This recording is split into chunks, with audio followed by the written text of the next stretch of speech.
जय हिंद बच्चों। आज हम ठोस अवस्था के भाग 10 जिसमें कि ठोसों के चुंबकीय गुण के बारे में अध्ययन करेंगे। तो ठोसों को उनके चुंबकीय गुण के आधार पर 5 प्रकार में बांटा गया है। अनुचुंबकीय, प्रतिचुंबकीय, लोह चुंबकीय, प्रतिलोह चुंबकीय और फेरी चुंबकीय। तो इनमें शुरुआत में हम ये देखें कि पदार्थों में चुंबकीय गुण होता क्यों है। चुंबकीय गुण एक तो जैसे पृथ्वी है, पृथ्वी में भी चुंबकीय गुण होता है। चुंबकीय गुण पृथ्वी में किस कारण से होता है? क्योंकि पृथ्वी सूर्य की परिक्रमा भी करती है और पृथ्वी स्वयं के अक्ष पर भी घूमती है। तो इस तरह से कोई भी कण जैसे कि इलेक्ट्रॉन है, ये भी नाभिक के चारों ओर चक्कर लगाता है अपने कक्षक में, या फिर अपने ही स्थान पर स्पिन करता है। जब इलेक्ट्रॉनों को हम प्रदर्शित करते हैं तो इस तरह से उनको क्लॉकवाइज या एंटी क्लॉकवाइज डायरेक्शन में प्रदर्शित करते हैं। तो इलेक्ट्रॉन अपनी जगह पे भी स्पिन करते हैं।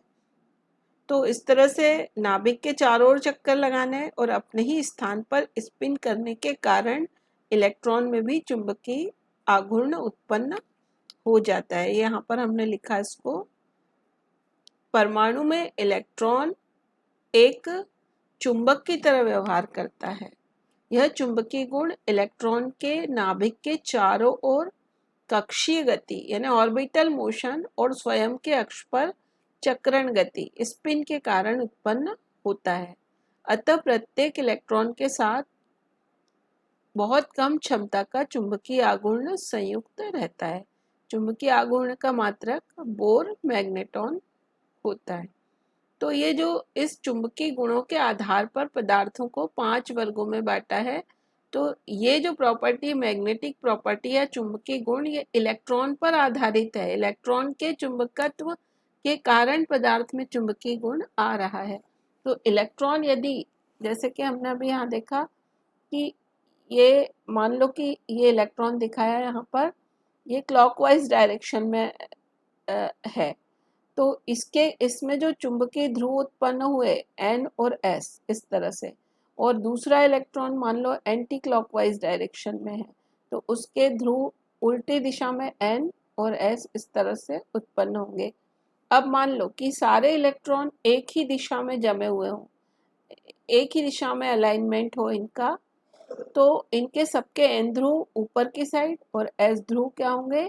नीचे की साइड होंगे। जब एक ही दिशा में N और एक ही दिशा में S ध्रुव होंगे तो इन सबका जो चुंबकीय आघूर्ण जुड़कर एक प्रबल चुंबक बन जाएगा। तो इस प्रकार के एक ही दिशा में अनपेयर्ड इलेक्ट्रॉन्स यदि अरेंज होते हैं तो वो पदार्थ जो होता है लोह चुंबकत्व या फेरोमैग्नेटिक पदार्थ बनता है। तो ये क्या होते हैं? चुंबकीय क्षेत्र में प्रबलता से आकर्षित होते हैं और इनमें अनपेयर्ड इलेक्ट्रॉन एक ही दिशा में स्पिन करते हैं। इनका उदाहरण है लोहा, cobalt, nickel, chromium oxide, gadolinium वगैरह। तो चुंबकीय क्षेत्र यदि इनके आसपास से हटा भी लिया जाए, ऐसा नहीं कि केवल चुंबकीय क्षेत्र के कारण इनमें चुंबक होता है, यदि चुंबकीय क्षेत्र हटा भी लिया जाए तो ये स्थायी चुंबक बन जाते हैं। इनको चुंबक बनाने के लिए यदि इनके आसपास चुंबकीय क्षेत्र लगाया तो ये चुंबकीय क्षेत्र हटाने के बाद भी चुंबकत्व इनका बना रहता है। ये स्थायी चुंबक फेरोमैग्नेटिक या लोह चुंबकीय पदार्थ से ही बनाए जाते हैं। यहाँ ये चित्र में जो दिखाया है इनमें सारे इलेक्ट्रॉन एक डायरेक्शन में अरेंज हैं। दूसरा होता है ये एंटी फेरोमैग्नेटिक टाइप के पदार्थ, या जिसको कहते हैं प्रतिलोह चुंबकत्व। तो इसमें क्या होगा कि इलेक्ट्रॉन जितने क्लॉकवाइज डायरेक्शन में उतने ही एंटी क्लॉकवाइज डायरेक्शन में भी होंगे। इसमें छोटे छोटे डोमेन में चुंबकित होते हैं, किंतु दोनों एक दूसरे को विपरीत अभिविन्यस्त होने के कारण चुंबकीय आघूर्ण निरस्त हो जाता है, एक दूसरे का चुंबकीय आघूर्ण समाप्त हो जाता है। ये मान लो कि जितनी संख्या में, ये चित्र देखो, ये ख चित्र 1, 2 और 3 मान लो इसमें क्लॉकवाइज दिख रहे हैं और 3 ही एंटी क्लॉकवाइज डायरेक्शन में है। तो बराबर बराबर क्लॉक और एंटी क्लॉकवाइज में ये दोनों को एक दूसरे के चुंबकत्व को निरस्त कर दे रहे हैं। उसका उदाहरण है मैंगनीज ऑक्साइड। अब यहाँ पर है तीसरा फेरी चुंबकत्व। नाम से हमें थोड़ा सा, जैसे कि फेरो मैग्नेटिज्म, फेरो उसके पिताजी का नाम है और फेरी उसके बच्चे का नाम है। ऐसा सोचो कि फेरो में भी चुंबकत्व होता है, फेरी में भी, लेकिन फेरी में थोड़ा कम चुंबकत्व होता है। क्यों होता है? क्योंकि इसमें कुछ क्लॉकवाइज में होते हैं, कुछ एंटी क्लॉकवाइज में होते हैं। मान लो कि एक दिशा के ज़्यादा हैं, जैसे कि यहाँ उदाहरण ये चित्र का दिया है, 1 2 3 और 4 ये क्लॉकवाइज डायरेक्शन में जमे हैं मान लो, और ये 2 हैं एंटी क्लॉकवाइज।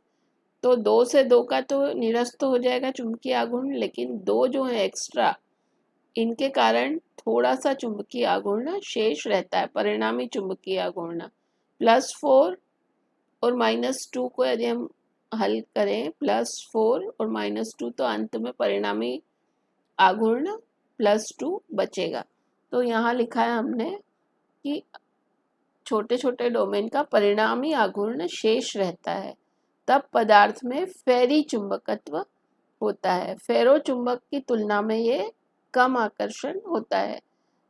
उदाहरण इसका है मैग्नेटाइट ये, और मैग्नीशियम Fe2O4, जिंक Fe2O4।